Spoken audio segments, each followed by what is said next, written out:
The first scream cut through the quiet of the evening like a blade.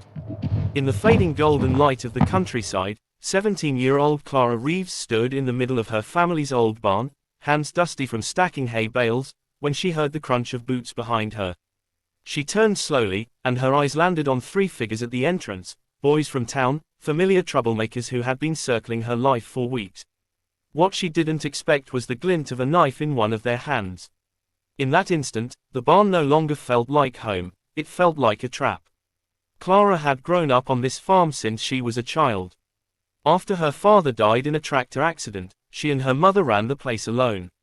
She learned how to repair fences, calm skittish animals, and drive heavy equipment before she could drive a car. But despite her strength, she kept to herself at school, wearing faded jeans and old boots, her hair always tied back. That quiet self-reliance made her a target. The boys from town, Cody, Brent, and Tyler, mocked her clothes, called her farm rat, and posted videos online. Their harassment escalated from teasing to sabotage: slashed tires on her truck, dead rats thrown into the chicken coop, cruel notes stuffed in her locker. Clara endured it all with a clenched jaw. The afternoon of the attack, Clara had stayed late to finish chores because her mother was sick in bed. She didn't hear the boys sneaking in until it was too late. "Thought you could hide out here forever," Cody sneered, flicking open the knife. "We just want to teach you a lesson." Her pulse hammered in her ears. She glanced at the loft ladder, at the pitchfork propped against a bale, at the narrow stall door behind her. Every farm skill she'd learned raced back into her mind. But Clara also knew what had happened a year ago. On a rainy night after her father's funeral, she had promised her mother she'd never let anyone break her spirit.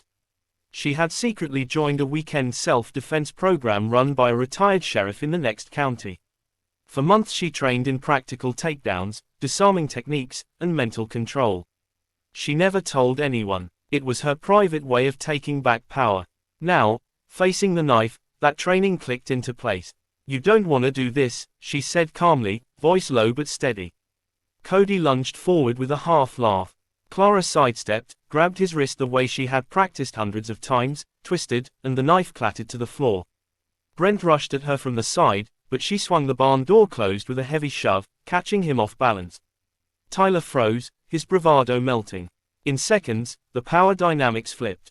The boys stumbled back, shocked that the farm girl they'd mocked had just disarmed one of them without breaking a sweat.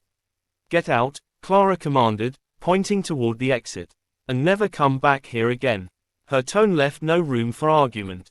They scrambled out of the barn, cursing under their breath but keeping the distance. Yet the story didn't end there.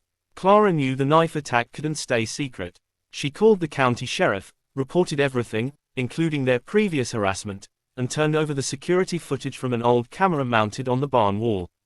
The evidence was clear. For the first time, adults in authority took her complaints seriously.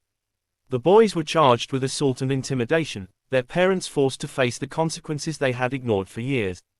Clara faced another challenge in the weeks that followed: healing from the shock. Even though she had defended herself, the encounter left her shaken. Nightmares woke her up at 3 a.m. She questioned whether she'd done the right thing, whether people at school would see her as violent. But her mother, finally recovering from illness, held her hand and reminded her of the promise they'd made, to never let anyone break them.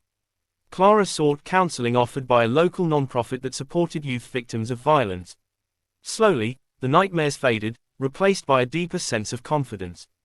Her story spread across the community. At school, the narrative shifted. Students who had once laughed at her now whispered in admiration. Teachers praised her courage. More importantly, other quiet kids started approaching her, sharing their own stories of being bullied. Clara helped them find resources, taught them simple safety tips, and encouraged them to speak up. She became an unintentional leader, proof that standing up for oneself didn't mean becoming a bully in return but reclaiming dignity. By the time the court hearings ended, Clara was no longer the isolated farm girl the boys had targeted. She was a young woman who had faced fear head-on and come out stronger. The farm itself reflected her change. She expanded it into a small community garden where local kids could volunteer after school, a safe place where no one would feel powerless. On a warm spring evening months later, Clara walked through the rows of blooming vegetables, the barn doors wide open, sunlight spilling across the floor. She thought back to that night and felt no fear, only gratitude for her father's teachings, her mother's resilience, and her own hidden strength.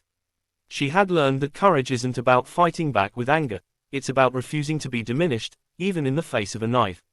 The inspiring message that ended her ordeal was simple but powerful: no matter how isolated you feel, your skills, your values, and your determination can protect you and others. Bullies thrive on silence, but the moment you stand firm, using calm strength instead of fear, their power crumbles.